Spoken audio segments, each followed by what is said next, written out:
জিন দিয়ে মানুষের চিকিৎসা করা সম্ভব কিনা। সম্প্রতি কুষ্টিয়ায় এক বোনকে দেখলাম, তিনি জিন দিয়ে মানুষের চিকিৎসা করেন। এভাবেই মানবদেহে হাজির সাপা জিন ভর করে কথিত কবিরাজ আঞ্জু খাতুনের শরীরে। উনি যারা আসে তারাই বলে ভালো উপকার হয়েছে, ভালোই হয়েছে। এখন আমার প্রশ্ন হচ্ছে, জিন দিয়ে আসলে মানুষের চিকিৎসা করা সম্ভব কিনা। খুব ইম্পর্ট্যান্ট একটি বিষয়। সুলাইমান আলাইহিস সালাতু ওয়াস সালাম জিন দিয়ে কিন্তু মসজিদ নির্মাণ করেছিলেন, আপনারা জানেন, জিনের সহযোগিতা নিয়েছিলেন। মানুষ কখনো কখনো জিন দিয়ে ভালো কাজ যদি করতে চায়, জিনকে আনুগত্যে নিয়ে এসে, তাহলে এটা কিন্তু জায়েজ আছে।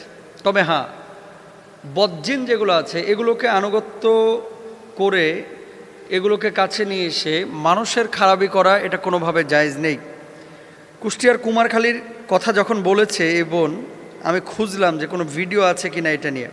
পরে দেখলাম যে আসলেই তো very interesting. Jamuna television news করেছে। থামেন।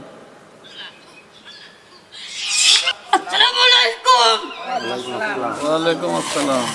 সারাদিন থাকে আর রাত্রিরে বাড়িতে আসে। মানে স্বীকার করে না, এক কথায় দুই কথায়। যখন ওই আমি সাংবাদিক পুলিশের কথা বলেছি, তখন হচ্ছে আচ্ছা, কালকে আমি বলি বোন বিষয়টা। উনি প্রশ্নটা করার পরে আমি খুঁজলাম যে আসলে কি হয়েছে ঘটনাটা। পরে দেখলাম যমুনা টেলিভিশন নিউজ করেছে। পরে বুঝলাম যে হ্যাঁ, এটার ভিত্তি আছে। জিন দিয়ে মানুষের তদবির করা, চিকিৎসা করা, এটা জায়েজ আছে। এটা শরীয়তে কোনো সমস্যা নাই, যদি ভালো জিন হয়, আনুগত্য নিয়ে এসে তার থেকে উপকার নেওয়া জায়েজ আছে।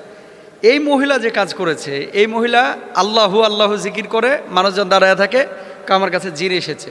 সম্ভব, জিন নিয়ে আসা সম্ভব, যারা তদবির করে, চিকিৎসা করে, আপনারা জানেন। কিন্তু কিছু কিছু ফাউল কবিরাজ বাংলাদেশে আছে, যারা বিভিন্নভাবে উল্টাপাল্টা তথ্য দিয়ে পারিবারিক ঝামেলা বাঁধায়। মহিলা এসে, মানে আরেকজন মহিলা যিনি অসুস্থ, তার কাছে জিজ্ঞেস করেছে, আমার হাতটা দেখে বলেন তো যে আমার কি অবস্থা। হাত দেখে বলছে, তোর স্বামী তো দ্বিতীয় বিয়ে করছে, শহরে বউ নিয়ে থাকে, তোর স্বীকার করে নাই, আমার জিন বলেছে। এরপরে স্বামীর কাছে যাওয়ার পরে তো মারামারি, যে কবিরাজ বলছে, কবিরাজের কাছে নাকি জিনে এসে বলে গেছে শহরে বউ নিয়ে থাকে।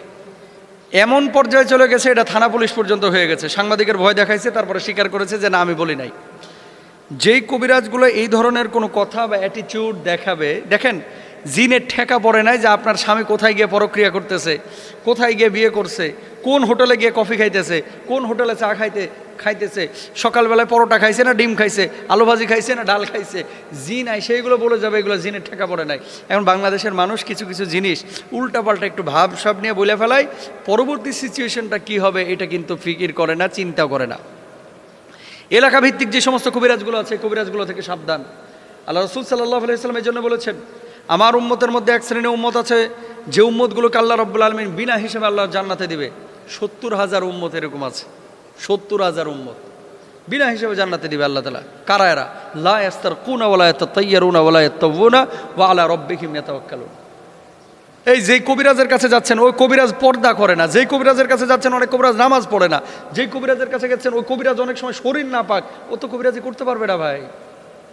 ওর দিয়ে কোনো সম্ভব না এই সমস্ত কাজ করা। আর জিন হাজির করে জিনের থেকে উপকার নেওয়া, এটা অত সহজ বিষয় না। নামাজি হতে হবে, মুত্তাকি হতে হবে, পরেজগার হতে হবে, তারপরে এটা সম্ভব হতে পারে। তবে হ্যাঁ, সবাই যে জিন দিয়ে উপকার করে এই ধরনের কাজ হাসিল করতে পারবে, বিষয়টা এরকম না।